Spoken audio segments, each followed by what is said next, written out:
আসসালামু আলাইকুম। দুইটা যাত্রীবাহী জাহাজ সদরঘাট থেকে তাদের গন্তব্যের উদ্দেশ্যে ছুটে চলেছে।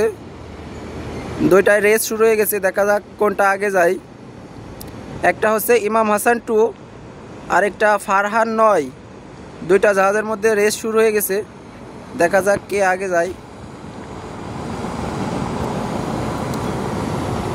যাত্রীবাহী জাহাজগুলো সবসময় দুরন্ত গতিতে তাদের গন্তব্যে ছুটে চলে।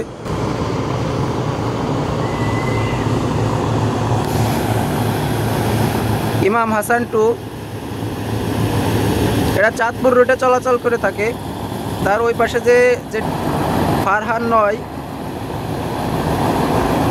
দুইটাই দুরন্ত গতিতে তাদের গন্তব্যের উদ্দেশ্যে ছুটে চলেছে।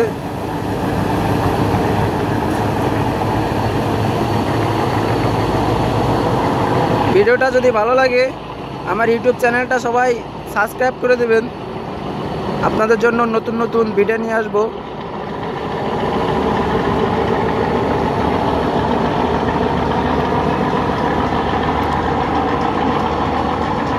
ইমাম হাসান 2 জাহাজটি আগে চলে যাচ্ছে, ফারহান 9 একটু পিছনে পড়ে গেল।